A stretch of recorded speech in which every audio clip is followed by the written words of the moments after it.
कर्नाटका में कांग्रेस की प्रचंड जीत के नतीजे 13 मई को आए और अभी 4 ही दिन तो हुए हैं और उसके बाद कांग्रेस के विधायकों के साथ मीटिंग हुई। ऑब्जर्वर्स ने उसके साथ मीटिंग करी, उन्होंने एक रिपोर्ट बनाकर कांग्रेस अध्यक्ष को दी। कांग्रेस का शीर्ष नेतृत्व जिसमें हमारे नेता राहुल गांधी जी भी शामिल थे, सीतारामैया जी से भी मिले, डीके शिव कुमार जी से भी मिले, और क्यों ना मिले। राजनीति में महत्वाकांक्षा होना गलत बात नहीं, और लोकतांत्रिक ढंग से चुनाव हुआ, लोकतांत्रिक ढंग से विधायकों की सर्वसम्मति से एक मुख्यमंत्री चुन लिया जाएगा और वो मुख्यमंत्री जल्दी ही अनाउंस होगा और वो हमारी 5 गारंटियों को अपनी पहली कैबिनेट मीटिंग में पूरा करेगा, और इतना तो होना भी चाहिए।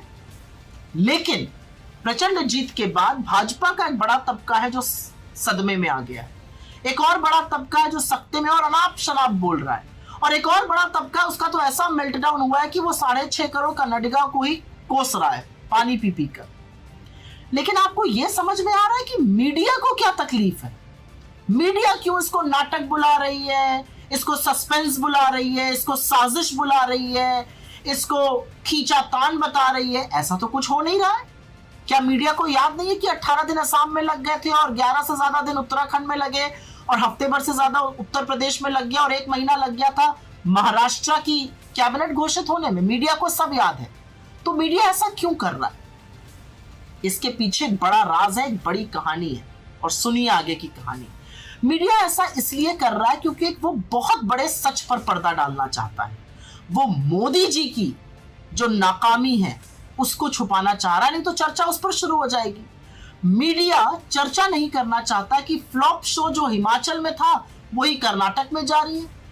हिमाचल में भी कहते थे मेरा दूसरा घर है, कर्नाटक में अपने कंधों पर चुनाव ले लिया था, बुरी तरह से शिकस्त हुई। अब यह साबित हो चुका है कि लोग जो हैं वो मोदी जी के बरगलाने में आने वाले नहीं हैं। लोगों के अंदर गुस्सा है, जितना मोदी जी बोलते हैं उतना गुस्सा फूटता है और उतना उनके खिलाफ वोट पड़ रहा है। लोगों को समझ में आ गया है कि ये बस अपना दुखड़ा रोएंगे, अपनी बात करेंगे, नहीं तो नेहरू की बात कर देंगे, इधर उधर की बात करेंगे, ना बेरोजगारी की करेंगे, ना महंगाई की करेंगे, ना करप्शन की करेंगे, ना उनके जीवन की बात करेंगे। लोगों को समझ में आ गया जब बोलेंगे तो बड़े बड़े जुमले और झूठ ही बोलेंगे। तो लोग अब गुस्से में हैं और उनका गुस्सा जो है वो वोट की तरह से फूट पड़ रहा है। और इसीलिए नड्डा जी, वैसे तो आपकी बात नहीं सुनी जाती ज्यादा भाजपा में, लेकिन आपके लिए बिना मांगे एक सलाह दे रही, समय रहते बचा लीजिए चीजों को भाजपा में, क्योंकि अब मोदी जी आपके जादुई छड़ी नहीं रहे, अब वो पनौती बनते जा रहे हैं। क्योंकि लोगों को 9 साल बाद समझ में आ गया कि ना कि कितने बदहाल थे ये 9 साल और कितना झूठ बिना पलक झपकाए मोदी जी ने बोला।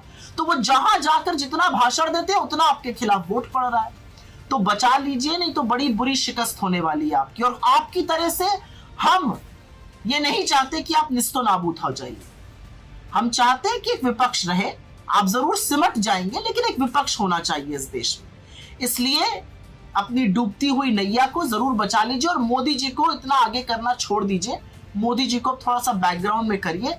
अब ये जादू की छड़ी पनौती बन चुकी है आपकी।